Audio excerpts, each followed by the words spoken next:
Gold, trusted gold buyers. మీరు తాకట్టు పెట్టిన బంగారాన్ని విడిపించి ఈ రోజు ఉన్న మార్కెట్ ధరకు కొనబడను.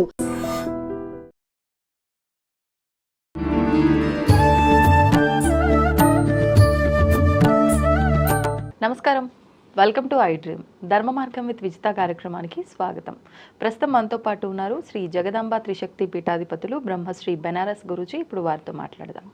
నమస్కారం అండి. శ్రీమాత్రే నమః. ముఖ్యంగా ఈ శ్రావణ మాసం అంతా కూడా ఎక్కువగా పూజ చేసుకున్న అనంతరం ఖచ్చితంగా ముత్తైదువుకి వాయనం ఇస్తేనే ఆ పూజా ఫలితం ఉంటుందనే ఒక భావన ప్రతి ఒక్క స్త్రీలో ఉంటుంది. నిజంగా ఈ మధ్య కాలంలో ఒకప్పుడు ఇలాంటి సందేహాలు లేవు, కానీ ఇప్పుడు వచ్చే సందేహాలు ఏంటంటే అసలు వాయనం ఎవరికి ఇవ్వాలి అంటే, ఒక చిన్న పాపని అమ్మవారిగా భావించి ఆమెకైనా ఇవ్వచ్చు కదా, లేదు మా ఇంట్లో ఉన్న వాళ్ళకి వాయనం ఇస్తే సరిపోతుంది కదా, ఒకరికొకరు మేమే ఇచ్చుకుంటాము, బయటి వాళ్ళు ఎందుకు, ఏదో రకరకాలుగా ఆలోచిస్తున్నారు. అండ్ పూజ చేసేటప్పుడు కూడా మదరు అత్తగారు ఎవరన్నా ముత్తైదుగా లేకపోతే వాళ్ళ మంచి మనసు, వాళ్ళ ఆశీర్వాదం మా పైన ఎప్పటికీ ఉంటుంది, మేము ఇస్తే ఏమవుతుంది, ఇలాంటి ఆలోచన చేసే స్త్రీలు కూడా ఉన్నారు.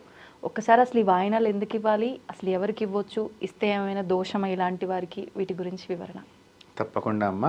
వాయనము అనేటువంటిది మామూలుగా ఇచ్చుకున్నమ్మ వాయనం, పుచ్చుకున్నమ్మ వాయనం అనేటువంటిది మనకి ఒకటి నానుడు ఉంది.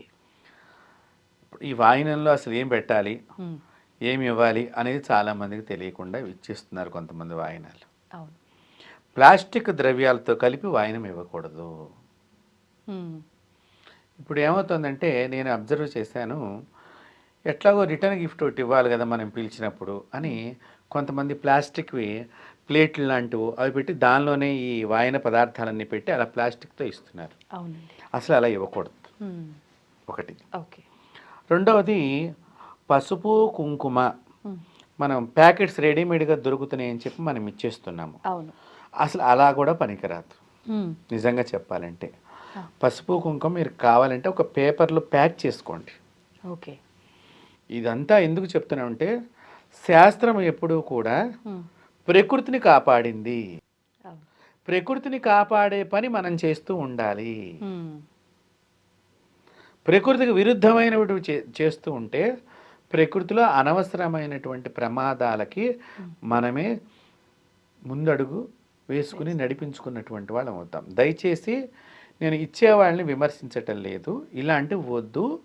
మనం ప్రకృతిని, అమ్మవారి నామంలోనే ఉంది ప్రకృత్యై నమః అంటే ప్రకృతి ఎలా ఉందో నువ్వు కూడా అలా వెళ్ళు. వెళ్ళకపోతే ఏమవుతుంది, వెనకాతల ఇంకో నామం వచ్చేసింది వికృత్యై నమః, వికృతాలు చూడాల్సి వస్తుంది. కాబట్టి ఎందుకు వచ్చింది మనం అక్కడి దాకా వెళ్ళటం? చక్కగా పచ్చని చెట్లు ఉన్నాయి, పచ్చగానే ఉందాము, మన ఇల్లు కూడా పచ్చగా ఉంటుంది. కాబట్టి వాయనంలో ప్లాస్టిక్ ద్రవ్యాలతో కూడుకున్నటువంటి ప్యాకెట్స్ కానీ ప్లాస్టిక్తో ఉండేటువంటి ఐటమ్స్ కానీ దయచేసి పెట్టి ఇవ్వకుండా ఉండటం. చాలా భగవంతుడు ఆనందపడతాడు. ఇది 1000కి పైన ఆనందం కలుగుతుంది భగవంతుడికి. ఎందుకంటే ధర్మాన్ని ఆచరిస్తున్నట్లు లెక్క మనం. అదొకటి. వాయనంలో ఇచ్చే పదార్థాలు పసుపు కుంకుమ మంచివి అయి ఉండాలి. ఎందుకంటే అవి వారి ఇంట్లో గబుక్కుని వాడుకుంటారు. వాడుకున్నప్పుడు సహజంగా ఈ పసుపు రాగానే ఏం చేస్తారంటే వంటింట్లో పసుపు డబ్బాలో పోసేస్తారు. అవి గబుక్కున ఏదన్నా ప్లాస్టిక్ కలిసినవైనాయి అనుకోండి, రోజు వాళ్ళ ఆహారంలో వాడితే ప్రమాదం అవుతుంది. ఒకటి. ఒరిజినల్గా దొరికే పసుపుని కుంకాన్ని వాడాలి, కెమికల్స్ లేని. రెండోది కుంకుమ. ఇక్కడ బొట్టు పెట్టుకుంటే పాపం చాలామంది మాతృమూర్తులకి నేను చాలామందిని చూశాను, నల్లగా అయిపోవటము, మచ్చ ఏర్పడటము, దురద రావటం, పాపం వాళ్ళు ఇబ్బంది పడుతున్నారు కూడా. సో అది కెమికల్ కలిసి ఉంటుంది. దయచేసి అలాంటి కెమికల్ కలవని పదార్థాలుగా పసుపు కుంకాలు ఉండాలి ముఖ్యంగా. అదొకటి. తర్వాత చక్కని వస్త్రాలు జత అని అన్నారు. అంటే 2 జాకెట్ ముక్కలు మనం దానిలో పెట్టాలి వాయనం ఇచ్చేటప్పుడు. లేదు మనకు అంత శక్తి లేదండి అనుకున్నప్పుడు ఒక కర్చీఫ్ని, ఒక జాకెట్ ముక్కను కూడా పెట్టివ్వచ్చు. ఇప్పుడు ఖరీదు ఎక్కువైంది, ఇదైతే తక్కువగా దొరుకుతుంది. ఇప్పుడు అది కూడా అంతే రేటు ఉన్నది నిజంగా చెప్పాలి అంటే. ఒకటి. ముఖ్యంగా పళ్ళు అంటే కదలీ ఫలం పెట్టమన్నారు. అరటిపండు. ఇప్పుడు ఈ అరటిపళ్ళు తినేవాళ్ళు తగ్గిపోయారు. మీరు బాగా గమనించినట్లయితే అరటిపళ్ళల్లో ఇవి రకరకాలుగా ఈ చెట్లకు వేసే మందులే కానివ్వండి, విత్తనాల్లో కూడా 2-3 రకాల విత్తనాలని కలిపేసి తయారు చేసేటువంటి ప్రక్రియలో అరటి పండుకి వెంటనే నొసములు వచ్చేస్తున్నాయి అవును ఇళ్లల్లో. అవును అందుకని అరటిపళ్ళు ఎక్కువ మంది తీసుకురావట్లే. ఇస్తే మళ్ళీ పక్కకి అది ఇంకో వాయినంలో పెట్టి పక్కకు పంపించేస్తున్నటువంటి సిచ్యువేషన్స్ ఉన్నాయి. నిజమే. కాబట్టి అలాంటివి చేయకూడదు నిజంగా చెప్పాలి అంటే. ఓకే. మరి అరటి పండుగ బదులు బత్తాయి కూడా, ఆరెంజ్ కూడా ఇస్తున్నారు చాలా మంది. ఇప్పుడు ఒకటి శాస్త్రంలో కదలీ ఫలానికి ప్రాముఖ్యత ఇచ్చారు. ఓకే. కదలీ ఫలం అంటే లక్ష్మీప్రదము. కదలీదేవి అంటేనే లక్ష్మీదేవి. ఓకే. కాబట్టి ఆ పండుని పంచమన్నారు. అది సర్వదేవతలకి ప్రీతికరమైనటువంటిది. ఒక ఋషి గారి యొక్క భారీ శక్తి కలిగి ఉన్నటువంటిది దాని లోపల. కాబట్టి అలాంటి పండ్లని పంచమన్నారు. లేదు మనం కాదనుకున్నప్పుడు జామ పళ్ళు ఇవ్వవచ్చు, యాపిల్ పళ్ళు ఇవ్వచ్చు, ఇందాక మీరు అన్నట్టుగా బత్తాయి పళ్ళు ఇవ్వవచ్చు, ఏవైనా ఇవ్వవచ్చు. కానీ కదలీ ఫలం ప్రాధాన్యత ఇచ్చారు. చక్కని తమలపాకులు, నాగవల్లి వేరు తమలపాకుల్లో ఇప్పుడు రకరకాల ఆకులు వచ్చేసాయి. నాగవల్లి వనం లోపలికి ఆడవాళ్ళు వెళ్ళేవాళ్ళు కాదు పూర్వం. అంటే తమలపాకు వనంలోకి ఆడవాళ్ళని పంపించేవాళ్ళు కాదు కొయ్యటానికి కూడా. ఎందుకంటే వాళ్ళకి దోషం ఏమన్నా సందర్భం వచ్చినప్పుడు వాళ్ళు పనికి వస్తే ఆ వనమంతా మాడిపోయేదమ్మా పూర్వకాలం. రజోదోషం నెలసరి ఉన్నప్పుడు రాకూడదు. ఇప్పుడు మన ఇళ్ళ దగ్గర చూడండి, అందరు తమలపాకు మొక్క పెడుతున్నారు. ఈ తమలపాకు మొక్క ఎండిపోదు మీరు దాన్ని ముట్టుకున్నా కూడా. ఎందుకని? అది మన తమలపాకు కాదు కదా, బంగ్లా ఆకు అంటున్నాం మనం. మరి అవి పూజకు వాడచ్చా? ఇక వాడచ్చా అంటే ఇది తమలపాకు, దానికి కూడా పేరు నాగవల్లి దళిత్రం అనే మంత్రమే ఉన్నది కదా. కాబట్టి ఆ తమలపాకులు వేరు నిజంగా చెప్పాలి అంటే. అదే చెప్తున్నా కదా, ప్రకృతి ఏదైతే శాస్త్రం ఏదైతే చెప్పిందో దాన్ని చక్కనిగా శనగలు 3 గుప్పిళ్ళు శనగలు ఉండాలి దాని లోపల, నానబెట్టిన శనగలు. ఈ 3 మంచి శనగలు అయ్యి ఉండాలి. వైట్వా లేకపోతే బ్రౌన్ కలర్ అమ్మ. బ్రౌన్ కలర్వే మంచిగా నానబెట్టి కిందటి రోజు శుభ్రంగా స్నానం చేసుకుని మనం పవిత్రంగా ఉండాలి. అవి నానబెట్టేటప్పుడు చక్కగా దాన్ని ఎవరు ముట్టుకోకుండా ఉండాలి. సహజంగా నానిన తర్వాత ఒక గింజ ఇట్లా నోట్లో వేసుకుంటూ ఉండే అలవాటు ఉంటుంది సహజంగా. అంటే అది మళ్ళీ దేవుడికి పెట్టాలిగా. మొత్తం శనగలు దేవుడి దగ్గర పెట్టిన తర్వాత వాటిని మళ్ళీ వాయనం కింద కొన్ని తీసి ఇస్తూ ఉంటాం మనం. బుట్ట వాయనం వేరు, మనకి ఎక్స్ట్రా ముత్తైదువులకి వాయనాలు వేరు పెట్టుకుంటారు మన ఆడవాళ్ళు. కాబట్టి ఇట్లాగా ఈ వాయనంలో ముఖ్యంగా. తర్వాత మంచి ఒక్కలు అయి ఉండాలి.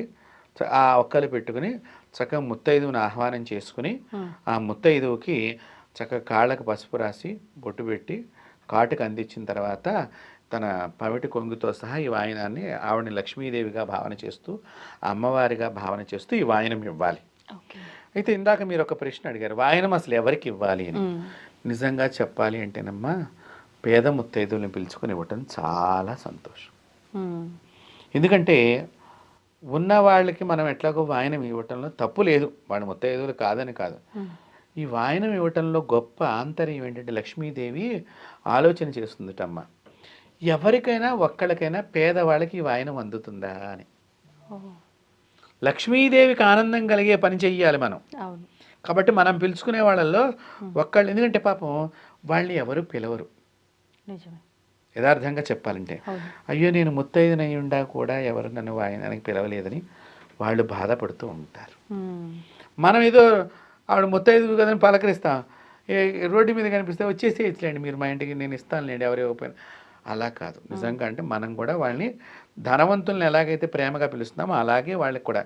కొంతమంది అలాంటి వాళ్ళు వస్తే పని వాళ్ళ చేత పసుపు రాయిస్తారు. ఇది చాలా తప్పు, వీళ్ళే రాయాలి. మన స్టేటస్ని బట్టి వాయనం కాదమ్మా. అమ్మవారు అట్టా లేదు. పేదవారికైనా సమస్థితులు, భగవంతుడు పేదవాడికైనా ధనవంతుడికైనా కూడా సమస్థితినే ఉన్నాడు. కాబట్టి పేదవాళ్ళకి వాయనం ఇవ్వటం మూలకంగా ఏమవుతుందంటే, మీరు ఇచ్చిన వస్త్రము వారికి లేకపోతే ఇది వాడుకుంటానికి ఉపయోగమయ్యి, ఆ స్త్రీ నాకు మంచి వస్త్రం ఇచ్చారు పలానా వారి ఇంటికి వెడితే అని ఆనందం వలన ఆ ఆనందము నీకు ఆశీర్వచనమై నీకు సౌభాగ్యాన్ని ప్రసాదిస్తుంది. ఇది వాయనం ఇచ్చే లోపల ఇంత అంతరార్థం ఉన్నది. ఇప్పుడు కాళ్ళకు పసుపు రాయాలి అన్నారు. ఆ రోజున నార్మల్గా అందరూ పూజ చేసుకుంటారు. పసుపు ఒకసారి పెట్టిన తర్వాత రెండోసారి పెట్టుకోకూడదు అని కూడా అంటారు కదా, అట్లా ఏమీ లేదమ్మా. 2 సార్లు రాయొచ్చు. ఎన్నిసార్లైనా నీవు కాళ్ళకి రాయించుకోవచ్చు, ఓకే. తప్పకుండా రాయించుకోవచ్చు. పసుపు కానీ బొట్టు కానీ అలా దూసి తరంగా అయిన నమః అమ్మవారి మీదట అలా పసుపు పడుతూ ఉంటుందిట ఓహో. ప్రతినిత్యం కూడా. అనేక మంది సుహాసినిల చేత ఆవిడ మీద పసుపు కుంకాలు. అందుకనే పూర్వీకులు ముత్తైదులు బాగా మా చిన్నప్పుడు మేము గమనించేవాళ్ళము, పసుపు పడింది అనుకోండి దులుపుకునేవాళ్ళు కాదు. మేము వచ్చి దులపమాకరా అనేవాడు. అంటే ఏంటి, నేను ఎప్పుడు అలా ఉండాలి, నా ఒంటి మీద పసుపు పడేటట్టుగా ఉండాలి. ఇప్పుడు మనం పడితే మనం మళ్ళీ ఇలా చేయబెట్టుకుని ఒంటి మీద పడకూడదు, ఎన్నో జాగ్రత్తలు రకరకాలుగా మళ్ళీ అలా మనం పాటిస్తున్నాం. పూర్వీకులు అలా పాటించేవాళ్ళు కాదు. అలా స్త్రీగా నువ్వు ఉండిపోవాలి అని కోరుకునేవాళ్ళు వాళ్ళు. ఒకటి. తర్వాత ఇందాక మీరు ఎవరికి ఇవ్వాలి వాయినము అనేది కూడా ఒకటి అడిగారు. పేద ముత్తైదులను ఒక్కళ్ళన్నా ఉంటే చాలా మంచిదని చెప్పాను. వాళ్ళతో పాటు ఏ ముత్తైదు అయినా పర్వాలేదు, దాని లోపల కులాన్ని చూడకూడదు, ముత్తైదు అయి ఉండాలి ముఖ్యంగా. కొంతమందికి శాస్త్రంలో వాళ్ళు మడిగట్టుకుని కొన్ని పూజలు చేస్తారు కాబట్టి వారు వాళ్ళని పిలుచుకునేటువంటి అలవాటు ఉంటుంది. దాన్ని మనం తప్పుగా భావన చేయకూడదు, అది వారి మనసుకు సంబంధించింది కాబట్టి మనం తప్పు. రెండవది ఇక్కడ ఒక విషయం ఏంటంటే, ఆవిడ మొగుడిని వదిలేసిందండి, ఈవిడికి విడాకులు ఇచ్చేసారండి, వీళ్ళు ఆయనతో ఉండట్లేదండి, గొడవ పడిందండి అని ఇట్లా కొంతమంది గురించి కొంతమంది చెప్తూ ఉంటారు. వాళ్ళకి వాయనం ఇవ్వచ్చా? తప్పకుండా ఇవ్వవచ్చు. సౌభాగ్య స్త్రీ అయి ఉంటే చాలు, భర్త కలిగినటువంటి స్త్రీ. మనసుకి ఇబ్బంది అయి దూరంగా ఉన్నారే తప్ప భర్త భూమి మీదనే ఉన్నారు.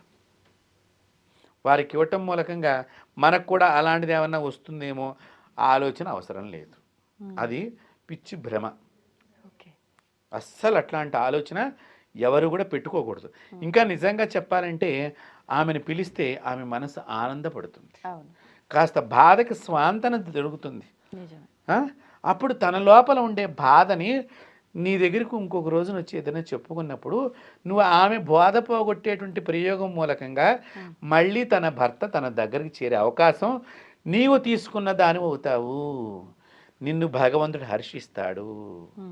కాబట్టి విడాకులు అయిపోయినంత మాత్రానో, ఏదో మనసులో అభిప్రాయ భేదాలు వచ్చినంత మాత్రానో మనం ఆ స్త్రీకి వాయినం ఇవ్వటం తప్పు, దానికి ఇస్తే మనకు కూడా అవుతుందేమో అలాంటి ఆలోచనలు ఏమో పెట్టుకోకూడదు.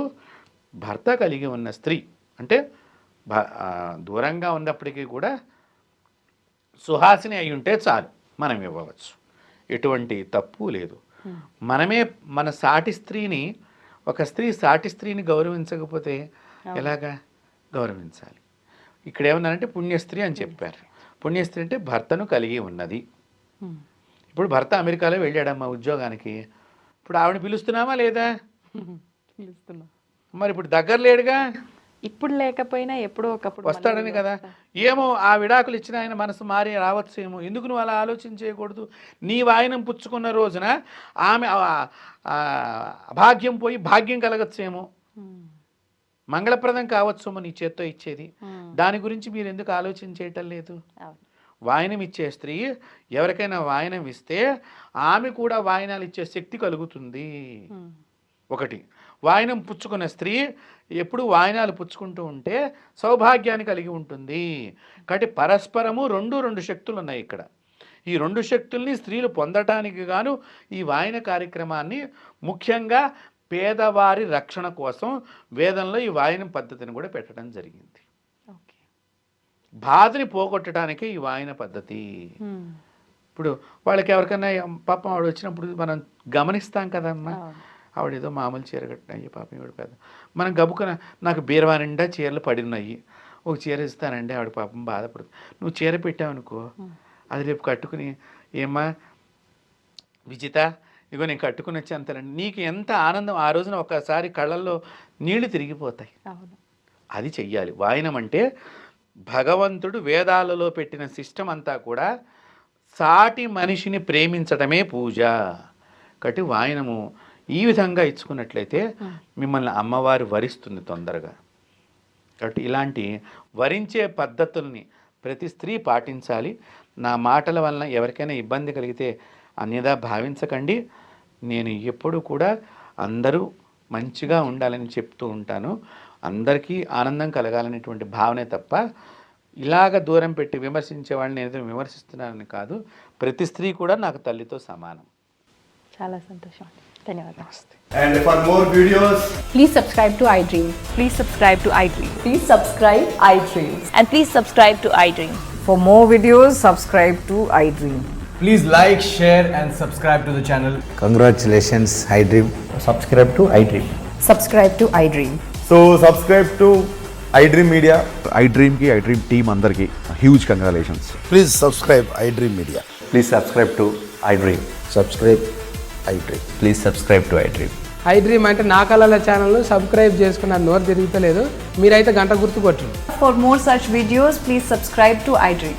Subscribe to iDream. Please subscribe to iDream. Please subscribe iDream Media. Please do subscribe to iDream. Please subscribe to iDream Media.